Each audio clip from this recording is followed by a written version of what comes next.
the elderly, the terminally ill, the disabled. Not the people who are there wanting the choice, but I mean just the whole class of those who are out there, elderly, terminally ill, disabled. Because now we subject them to at least potential internal pressure, not external, but internal pressure, of a sense of obligation and duty to opt for medical assistance, because here's what's going on. And here's how it was put to me. You got to realize that now, in your life, you are feeling probably more vulnerable than you've ever felt before. You're making the least contribution that you've ever made before. You're causing the most expense, costing the most expense that you ever were. You feel like you're a burden to others, and if the rest of us are dishonest, we'll know they are a burden. There's no doubt about it. They definitely feel they're a burden. And I learned this big time when I thought back to my conversations with my mother.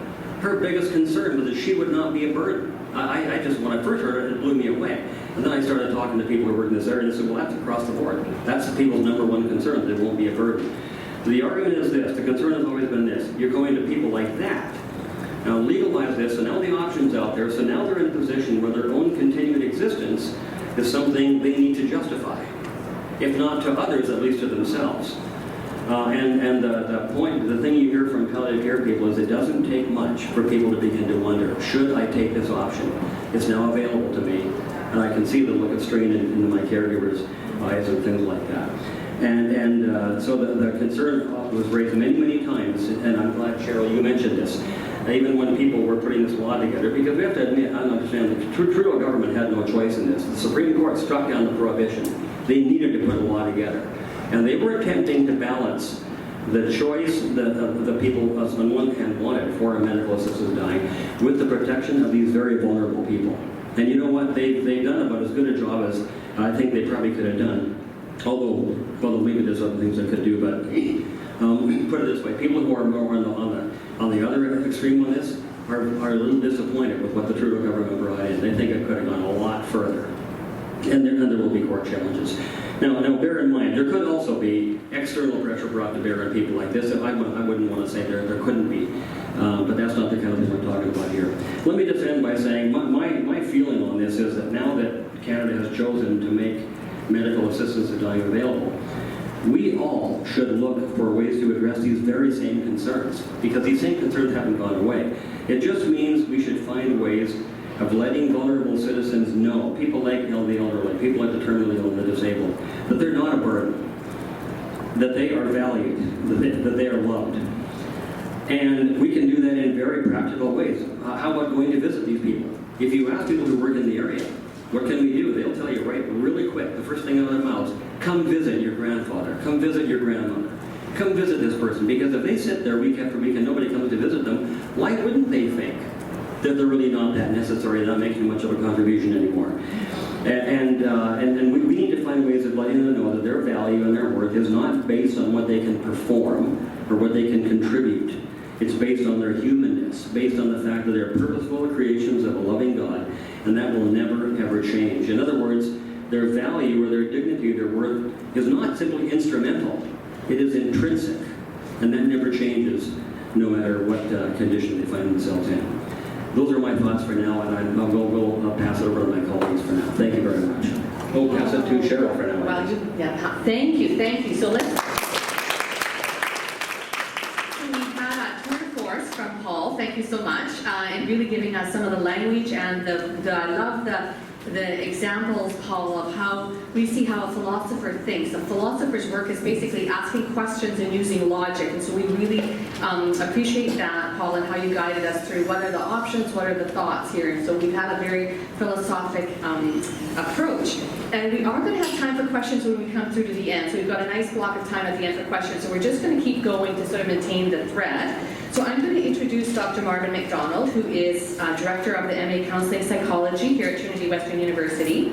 And his whole career has been around counseling psychology, clinical studies, clinical community psychology, and you'll see all of his expertise is written up in his statement here. But what I wanted to pull out, and I wonder where you'll go with this, Marv, is that his work has been around people who are suffering, people with cancer, people with trauma, and so you are coming from a very particular place as a psychologist. So welcome, Dr. McDonald.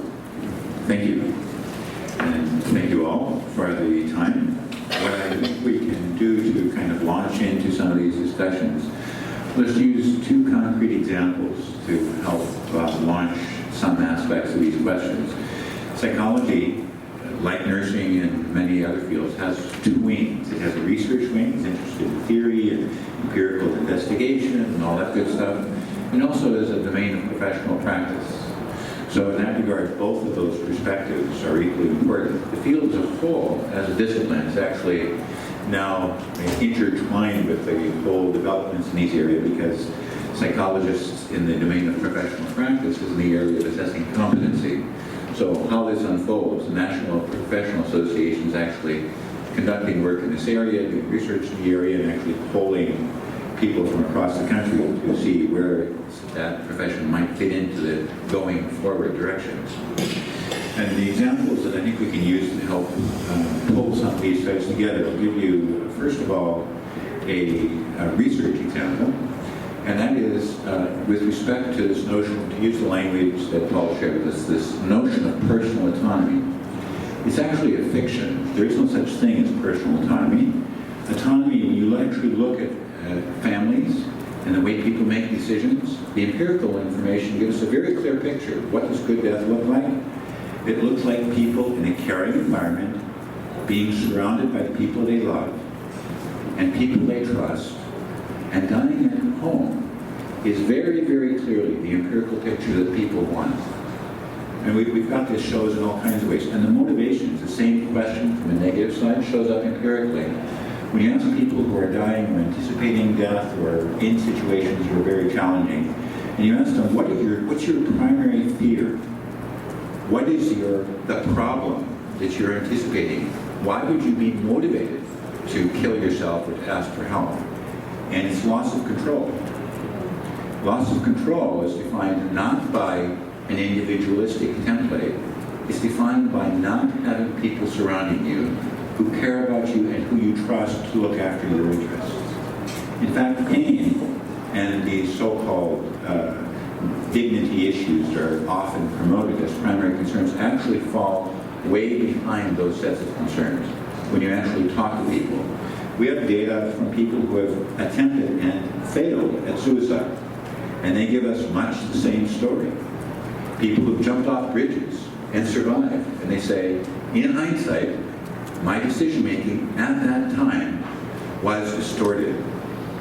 It did not reflect the reality of my life or the lives of the people around me. So we have plenty of empirical basis on which to show that decision-making is never individualistic, even though my profession frequently drifts in that direction, in the cultural directions of the field. But there is a very substantive but small tradition that points out how decision-making is actually not an individual, personal process. It's a relational process where purpose and meaning are in the foreground, and where the caring community, family, and or community context makes all the difference on what the motivation is. It's very much related to the burden process that Paul was describing.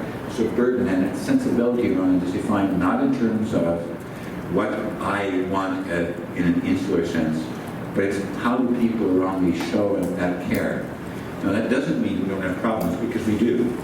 We have problems where family members disagree, where some children will say, "Get out of here, Mom and Dad," and the others will say, "Oh my goodness, we want bumping on the chest until the last minute," right? Those extreme life-saving measures, right? So family members, but we as a society know how to deal with that. In the case of, say, divorce, we have parenting coordinators when people can't get along to help people make decisions when, as an environment, as a family, you don't have that capacity. You don't set up a situation for divorce laws for those people who have dysfunctional families. You set it up for healthy environments, and then you deal with the fact that not all of us have the capacity or resources. So on the empirical side, decision-making toward good death has to presume, not just from a psychological perspective, but I would argue from a theological perspective, a healthy, caring, loving environment as the matrix within which these decisions need to be envisioned. That's the research side. Professionally, same issue. Same sets of issues. And the one concrete example I'll use there is again from our colleagues in hospice and palliative care. The best examples that psychology can offer in Canada today from clinical practice are those places, small places, not the majority, where we work together with the Indigenous communities across Canada and help support ways in which traditional knowledges and cultural insights into community-based decision-making can emerge. So those examples, we've actually worked through this, not in the context only of research, but of hospice and palliative care. How do you, in practice, integrate decision-making in a way that reflects the cultural values, the community values, the family values, in a substantive kind of way? We've gone furthest down that road in the context of working finally after many decades of ignoring those cultural traditions. And we now have some very exemplary situations where dying is community situated with a multicultural, bicultural environment. The community around Thunder Bay, for example, has really worked out some of this in some ways that are gifts for all of us and available today. We don't have to wait for that. So just as some examples to consider. Right. Thank you, Matt. That gives us a good sense of psychology, a perspective from psychology, and again, we'll have time for questions as we move forward. I'm now going to introduce Dr. Gloria Woodland. Gloria will speak to us from a theological and perhaps a pastoral perspective. She is the director of the Acts Chaplaincy Program and has a long experience in both public sector and private sector chaplaincy services. So I think you'll really appreciate what she has to do, how she's thinking through how people are journeyed alongside with during times of making difficult decisions like this. And the other thing you need to know about Gloria is that she is, again, a grandmother as of about an hour ago. So she's kind of a little bit distracted. But so Gloria, thanks so much for being with us. Thanks, Cheryl. I am very distracted. I will put that out there right away. Delighted to welcome a little grandson to the world today.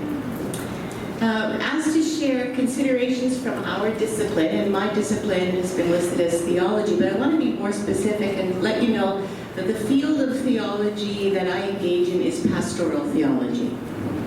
Pastoral theology involves the ministry of